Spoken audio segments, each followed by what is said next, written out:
We're back on Smells Like 90s Rock. It's Hot Toddy and DJ P.O.R.C. Sheila, I guess, is just, taking things hard. I understand. I get it. It's rough. It's a rough time to be an American. Yeah, No, the hair I just pulled out. Really? Because of the stress. Just one strand. You're pulling... So you're so stressed out that you're pulling your hair out from all this. It's just a nervous habit. It's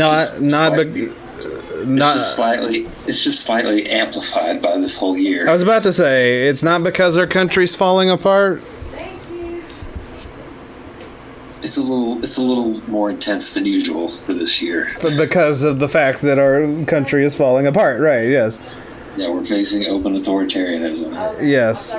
So I'm pulling my hair a little. That's why. Well, that's all right. We all gotta do it sometimes. It's all right. It's fake news. Everything's fake news. It's fake news. Oh, my supervisor. Well, yikes! He has a habit of saying fake news to my supervisor. And well, how does your supervisor lean? Huh? How does your supervisor lean in terms of this conversation? He said the other day, I don't understand how anybody could be a Republican. Yeah, okay. So, yeah. And he said fake news to... So, now let's get back to the story. Yikes says fake news to your supervisor, and... Well, he said the other day, he's like, I was mad the other day because he was talking about Breonna Taylor. He's like, I want to say, like, dude, are you racist? Yeah. I'm getting ready to fire you. Like... Was he saying Breonna Taylor deserved it, like most Republicans are saying? He was just saying it's fake news. Like the facts of the case are muddled or something. It's not muddled. Here's the facts about Breonna Taylor. She was under investigation because her boyfriend... She had a prior relationship. Yeah, her ex-boyfriend was a drug dealer. They had suspected, nothing was confirmed, that she may have been dealing... and then they had a no-knock warrant where they just busted in while they were sleeping. Her current boyfriend took a shot, and then they killed her. And what kills me about the Republicans' reaction to that is, they say she deserved it because, first of all, she did nothing, but her boyfriend took a shot, so it was okay for them to open fire. And they support that. But I guarantee you, if you cornered any Republican and asked them, why is it that you own guns and why are you so supportive of the Second Amendment? They would explain they keep their guns for that very reason, for authoritative people to break into their homes without any prior knowledge and without any restraint. What are you going to do? Your first reaction is to shoot at people breaking into your home and screaming at you with weapons. So, it is what it is. It's just like the white supremacy thing. Oh, he's not racist. He condemned that long ago. Okay. So why didn't he say that last night? Or Tuesday night, excuse me. Tuesday night. Yeah, why did he distance himself from David Duke? And why did he initially side with white supremacists at the Charlottesville rally? Why did he kind of praise the Proud Boys? Or Pork, why did he tell them to stand back and stand by? There are so many questions, and there are so few answers. But yeah, it's just fake news. Everything's fake news. The COVID is a hoax. We're doing the home game version of the show, round 27, I might add, to this week for the fun of it. Let's see.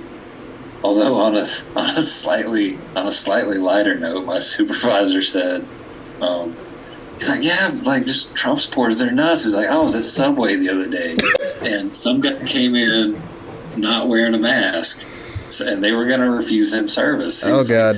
He's like, man, you can't do that. Like, I'm free. I have rights in this country. And he's like, sir, this is a pandemic. You have to wear a mask or you have to leave. And he said, no, that's fake news. You have to serve me. And he's like, I'm a free individual. I can do what I want. And they said, well, we are free too, and we are free to not serve you. And he said, No, you're not. That's fake news. It's fake news. I have rights, not you. No, my supervisor was just like, man, they love hollering fake news. They do. It's their safe word. When they're cornered with anything that they can't explain or can't talk about, it's fake news. It's not real. And it's funny you mention that, but it's funny you mention that because if you go to to the Hot Toddy Mixcloud page or the Smoking Hot Todd page of SoundCloud, Apple Podcasts, or Google Podcasts, or wherever podcasts can be downloaded, you will hear this week's episode of the Smoking Hot Toddcast, which is called "That's Fake News." And what it is we did sketches where we put people in scenarios where things are blatantly happening in front of them, but they say it's fake news. So we take two instances from the past, which actually did happen, and two instances of things that haven't happened. But if you put them in this scenario, well, how would people act? And the two from the past is Paul Revere saying the British are coming, and the dude says that's fake news. Then there's one where the Titanic is sinking, and everybody says that's fake news, and they're on the Titanic. And then there's the two scenarios that aren't real, which is an alien invasion and an asteroid headed to Earth. And how would these fake news people react when you would point blank tell them these things are happening? So go check out that episode. I'm going to all like the terrible examples in history. Right? Yeah. I was just pinpointing anything, you know.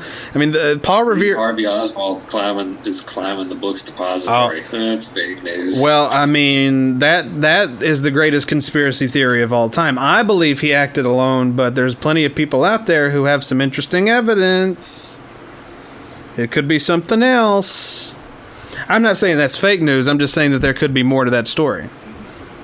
And yeah, and I keep my mind open when it comes to, you know, JFK's assassination. I try to keep my mind closed when we start going into like conspiracy theory. Right.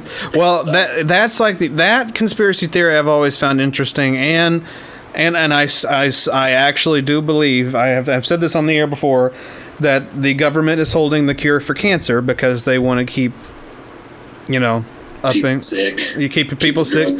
Keep big pharma going. That's right.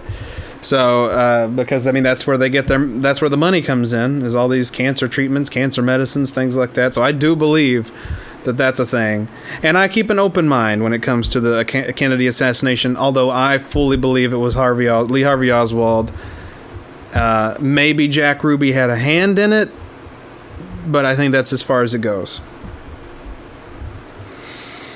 But Paul Revere's Midnight Ride is what essentially started the American Revolution. It was like the kickoff of him warning people. Exactly. Yeah.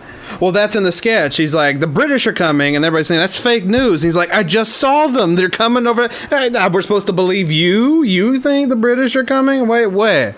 What? And then the denier gets killed by the British at the end. It's a great sketch. I don't know. I don't even know how to react to this year anymore, though. You can't. Because it's shiznut. I mean, this year is awful, and I mean, we want to blame 2020, but I mean, it really is it's not really the year's fault. It's the fault of America. I mean, let's get real. It's all the bad stuff that has happened is stuff that has happened here. Coronavirus was worldwide, yeah, but look how the other countries have handled it really well. Look how we've handled it not so well.